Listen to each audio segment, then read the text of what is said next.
fun cars are a dying breed. Every time I drive one, I feel so special because I get a chance to experience something that might not exist in the near future. One of them is this car. Welcome everybody then to the 2026 Acura Integra Type S. And you're probably wondering, again? And yeah, this is probably the third or fourth time that I'm driving this and featuring on the channel. But why not? I've been given the chance and I can't say no. This is one of my most favorite cars on sale right now for a lot of reasons. So let's see if this is still the definitive fun car to buy in its segment.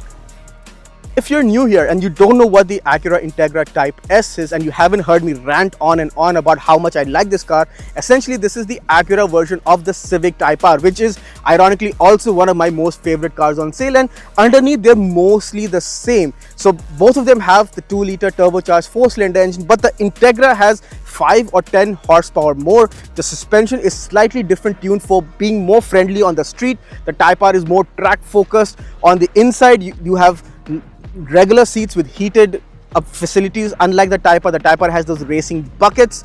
This also has heated steering as well, that the Type R I think doesn't get, but I think it does now get for 2026, so I'm not sure on that. Rest underpinnings are pretty much the same, so it is still very much a strict 4-seater.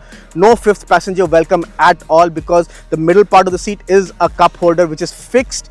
Space otherwise for 4 is actually really good. The boot is decently big. You can see the notchback design on the back. The tailgate opens up pretty high, and the boot is also pretty practical. It can take in two check-in suitcases with 1 or 2 carry-ons, which I think is very much sufficient for a family trip to the cottage with 4. Rest, you can see the looks. It's super aggressive. Got flared out white arches to accommodate the suspension, the engine, everything that makes it special compared to the regular Integra. You got flared out arches in the front, in the back. You've got hood vents, cutouts on the bottom part of the bumper, and this really does look the part. I think it looks way more aggressive than a Civic Type R, and it comes down to personal taste whether you like the Type R or the Type S, but honestly you can't go wrong either way. Personally, I like them both. The way they drive is what I truly love about this platform, and honestly I can talk on and on, which I think now I will when I get behind the wheel of this Type S.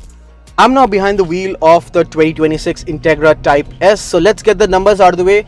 This has a 2-liter turbocharged 4-cylinder, produces 320 horsepower at about 310 or 315 pound-feet of torque. It doesn't weigh a lot, it's about 1300 or 1400 kgs. It does have a limited slip differential, and it is only 6-speed manual, no automatic option. So you know that out of the box this is meant to impress the enthusiast, the purist in you. And honestly, every time I drive this car I always have a smile on my face 24/7. It is so involving, it is so fun. I'm on a bumpy patch of road and I'm in sport mode. I can put it back into comfort mode, and the adaptive suspension really softens up, and honestly you can totally drive this vehicle everywhere you want to, be it downtown Toronto roads, anywhere. This car can be your one-car solution, provided you're willing to live with a front-wheel drive during, say, snowy winters, which I still don't think with proper winter tires will be a problem at all. But yeah, it's so good. I'm in comfort mode, engine is relaxed, exhaust is relaxed, and it's a very laid back car. Like honestly, this is the mode if you really just want to calmly cruise around in city or on the highways. You will get the best fuel economy in the city. You can get about 10-11 liters per 100. On the highway I was getting 8.2 8.3 liters, which is honestly not bad for a car that can do 0 to 100 in 5.1 seconds or has 320 horsepower or is super performance oriented, which you can. By going into Sport Plus, everything becomes tighter. As soon as I just turned it to Sport Plus, the throttle response becomes super eager, and if you drop it a gear and if I floor it, oh, I believe them when they say that this car can do 0 to 100 in 5.1 seconds. It is a front wheel drive car, so it's going to be tricky to launch, but if you get that right, because this does have super grippy Pilot Sports 265 section tires all around, but if you can practice the clutch, I think you can easily get that 5-second time. Honestly, this is so rewarding and it's so fun to drive. The steering weighs up considerably in Sport Plus. The suspension becomes much stiffer, much more crashy on the bumps, but I think it's a price you have to pay for the kind of structural rigidity and the handling that the Type S provides. Honestly, it's so much fun, and this is peak Honda, peak front wheel drive. I know people hate front wheel drive platforms when it comes to enthusiast cars, but the Type R and the Type S blow those conventional thoughts away. It's so much fun.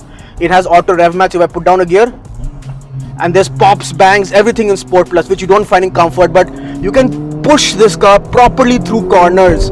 There's a bit of understeer for sure, but you can feel the LSD working, and your corner speeds, your entry speeds, your exit speeds are absolutely insane. Like, honestly, if it's one car that you can get your hands, comfortable with, and your ability to get comfortable with the way this car can drive, and once you nail it, it's a super rewarding experience, and you can have a lot of fun, probably the most fun on the road at any given time.